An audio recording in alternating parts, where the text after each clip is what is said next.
Today, we'll talk about a book that shows how you can replace bad habits with good ones and turn unhealthy thinking into positive thoughts, giving you control over your life. The book is You Are Not Your Brain by Jeffrey M. Schwartz and Rebecca Gladding. Introduction. Jeffrey Schwartz is a famous neuropsychologist who has researched hundreds of people and found 4 ways to change bad habits and take control of your life by adopting positive thinking.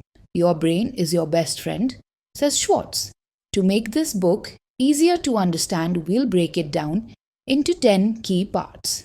Let's dive in. Part 1. Use self-directed neuroplasticity to change. Self-directed neuroplasticity is about focusing on your mind and guiding it. Neuro means the brain, the part that controls your thoughts and feelings. And plasticity means that even though it seems solid, your brain can be reshaped like plastic with some effort. In simple terms, by focusing on the part of your mind that controls your thoughts and feelings, you can replace negative thoughts with positive ones.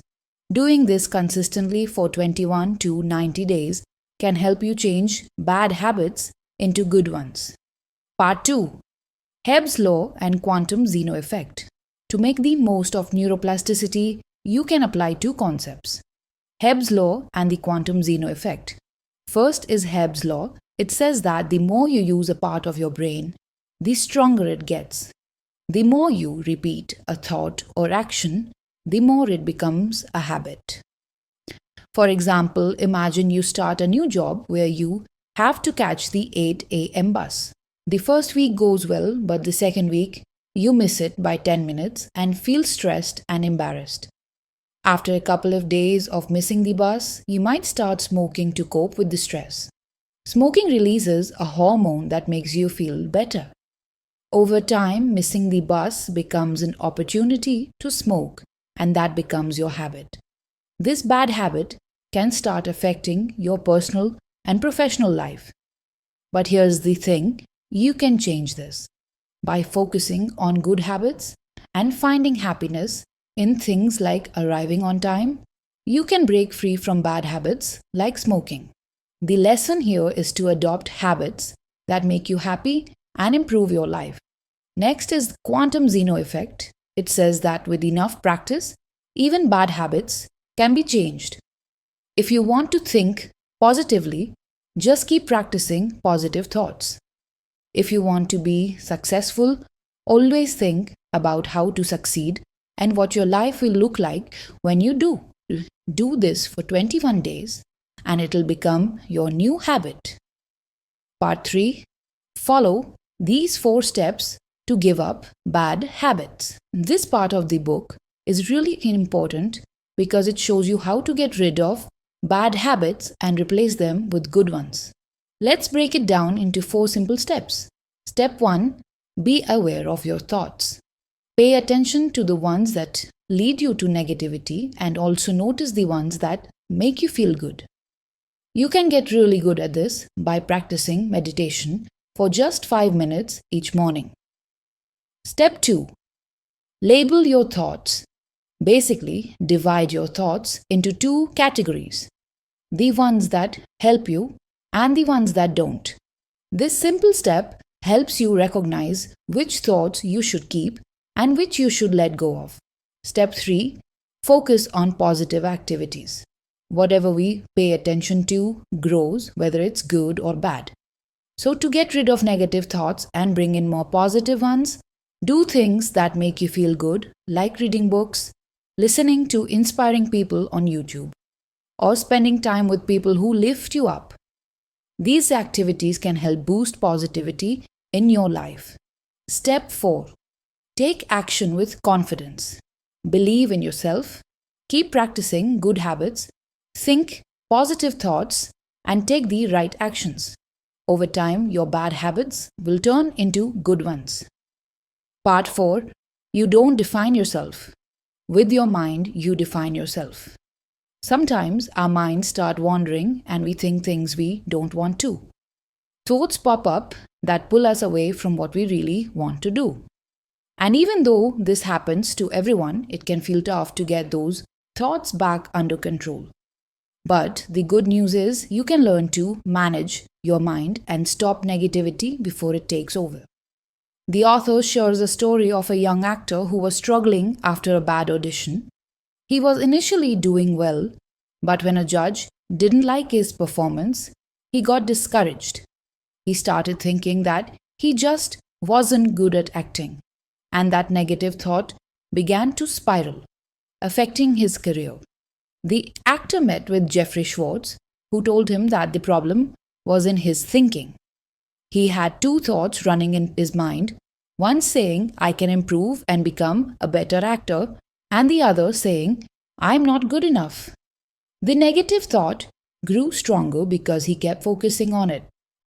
But after working with Schwartz, the actor started focusing on the positive thoughts. Slowly but surely, he became a better actor, got more auditions, and started succeeding again. The takeaway: we are the ones who define ourselves, not our minds. So we should focus on positive, helpful thoughts and ignore the negative ones. Part 5. We can retrain our minds. As we've seen, whatever we focus on grows, whether it's positivity, success, happiness, or even sadness. Our habits and mindset are shaped by where we put our attention. So, if we want to change our lives, we can retrain our minds by focusing on positive thoughts. Here are a few ways to do it. Think about the things that truly matter to you. Spend more time focusing on the things that make you happy and bring positive feelings. Think about your successes and how far you've come. Focus on the good things in your life, like your finances or your health. Take action to improve things, even when they seem tough. Instead of thinking, I can't do it, ask yourself, how can I turn this situation into something better? Meditate daily to stay aware of your thoughts and focus on the good ones. And finally, take action every day to replace bad habits with good ones.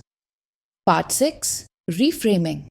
Labeling is a great way to get rid of bad habits or negative thoughts and make room for better ones. But just labeling them isn't always enough. You also need to change how you see them. Why? Because often when negative thoughts pop up, we either think they're necessary or just try to reject them right away. But ignoring them completely can be stressful. It's better to handle them properly so they don't keep dragging you down. This is where reframing comes in. Reframing simply means changing your perspective. To make this clearer, let me share a story from the author's experience. One of his patients kept having unwanted thoughts during important conversations. These thoughts were so disruptive, the patient worried they might lead to serious mental issues if not dealt with.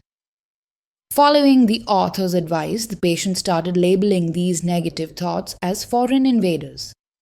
The name made these thoughts feel like enemies that shouldn't be in their mind.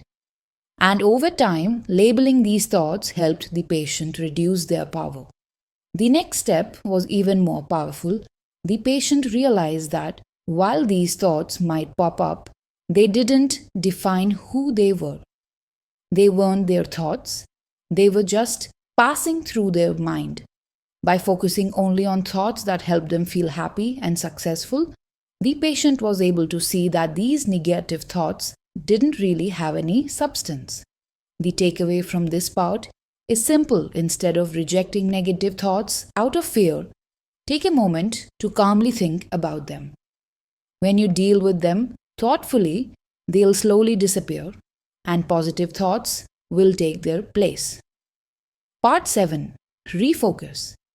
Now let's talk about another important step: refocusing. This is especially useful if you find it hard to concentrate on the things that matter most to you. Sometimes a thought or idea might pop up that's not good for you, but because it's catchy or distracting, you can't focus on what's really important. So, in addition to using techniques like labeling and reframing, You'll need to use the refocus method. To refocus, make a list of positive things you want to think about. Write down the good habits you want to develop and the people you want to spend more time with. Next time a negative thought pops up, instead of trying to just push it away, shift your focus to your list of positive things.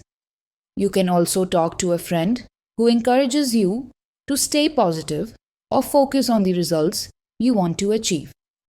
By focusing your mind on what you want, you're in control. You're using your mind to your advantage instead of letting it take control of you. Just remember, the goal here isn't to stop negative thoughts from appearing, but to deal with them in a positive way when they do come up. As you focus on positive things, the negative thoughts will start to fade. Part 8. Re-evaluation. The final step is re-evaluation, and this one's all about reconnecting with yourself. If you're too caught up in bad habits or negative thinking, you lose touch with what really matters to you. This method is about learning to care for yourself, pay attention to your health, and focus on what benefits you. In simpler terms, re-evaluation is about treating yourself with kindness and respect. It means focusing on thoughts and habits that help you grow, not the ones that are only temporarily appealing but ultimately harmful. This isn't something that happens overnight, but if you keep using methods like labeling, reframing, and refocusing, you will slowly start to feel more positive and productive. These steps will help you make better decisions for yourself and grow stronger over time. So, if you want to kick bad habits and embrace better ones, start using these techniques. Take some time to check in with yourself and see if you're adopting them. If not, give them a try.